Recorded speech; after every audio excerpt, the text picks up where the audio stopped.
बीच auto sector से Bajaj auto पर focus करते हैं। याद रखें कंपनी ने कल ट्रायम्फ बाइक लॉन्च की थी, जिसके चलते कल भी करीब 2% की तेजी कल के ट्रेडिंग सेशन में दिखी थी। आज देखें तो थोड़ी सी गिरावट दिखी है, 1 से 1.5% की गिरावट के साथ स्टॉक कारोबार कर रहा है। सीएलएसए की रिपोर्ट आई है, उन्होंने अंडर परफॉर्म की रेटिंग बरकरार रखी है और 7,000 रुपए प्रति शेयर का लक्ष्य दिया है।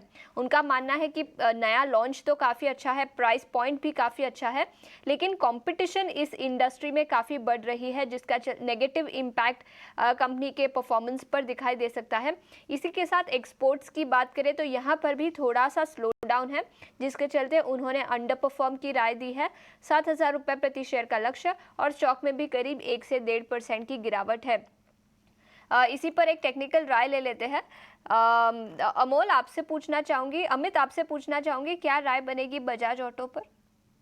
बजाज ऑटो में देखिए यहाँ से तो ओवरऑल ऑटो स्पेस में यहाँ से मोमेंटम अच्छा खासा बना हुआ है। बजाज ऑटो भी हम देखें तो आज के दिन में अपसाइड के लेवल से थोड़ी बहुत सप्लाई बनती हुई देखने मिल रही है। मैं कहूंगा यहाँ से अपसाइड में फिर से एक काउंटर 11,870 के ऊपर निकल जाए, उसके बाद लॉन्ग की पोजीशन क्रिएट कर सकते हैं। पिछले आधे एक घंटे के अंदर हमने देखा तो अपसाइड के लेवल से अच्छी खासी प्रॉफिट बुकिंग बनती हुई देखने मिल रही है। बट चार्ट की पैटर्न जो हिसाब से बनी हुई है, चार्ट की पैटर्न बहुत ही स्ट्रॉन्ग बनी हुई है मिड कैप और क्वार्टरली चार्ट के हिसाब से। सो मुझे लग रहा है यहाँ से अगर डिप मिलता है तो डेफिनेटली लॉन्ग की पोजीशन क्रिएट करनी चाहिए। डाउन साइड में जो हिसाब से काउंटर का सपोर्ट बनते हुए देखने मिल रहा है वो है 11,600 का। जब तक ये काउंटर 11,600 का लेवल ब्रेक नहीं होता है तब तक काउंटर में कोई ऐसी नेगेटिव पर्सपेक्टिव है टेक्निकल फ्रंट पे देखने नहीं मिलेगा। एक ही चीज है, 11,870 के ऊपर जैसे निकल जाए उसके बाद लॉन्ग की पोजीशन क्रिएट कर सकते हैं।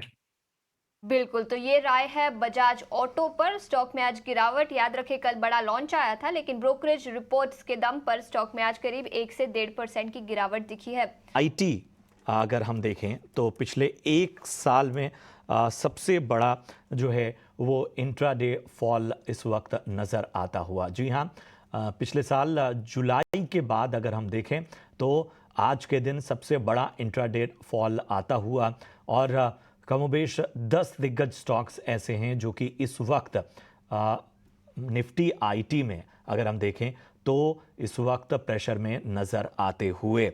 फोरम में आपके पास आना चाहूँगा। जाहिर सी बात है कि फेड की कमेंट्री से पहले जो ग्लोबल फेसिंग कंपनियां हैं उनमें हम एक बेचैनी साफ तौर पर तो देख पाते हैं। ख़ासतौर पे हम जानते ही हैं कि यूएस में कुछ भी हो आईटी पर उसका असर साफ तौर पर नज़र आता है, लेकिन ये मतलब आज का जो इंट्राडे फॉल है वो वाकई बहुत ज़्यादा खासतौर पे निफ्टी आईटी में नज़र आता हुआ।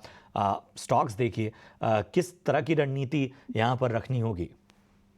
मेरे हिसाब से थोड़ा पोजीशन लाइट ही रखना चाहिए निफ्टी आईटी इंडेक्स। पहले अगर निफ्टी आईटी इंडेक्स की बात करें तो टेक्निकली एक ट्रेंड लाइन भी ब्रीच हुई है आज ही। आज अब जैसे आपने कहा कि एक काफी एक साल में बड़ा फॉल आया है, तो मेरे हिसाब से और भी डाउनसाइड है। अगर इंडेक्स पर्टिकुलरली अभी जो 41,870 पे चल रहा है, उसमें डाउनसाइड अगर देखेंगे तो क्लोजर टू अराउंड 40,700 का सपोर्ट बन रहा है।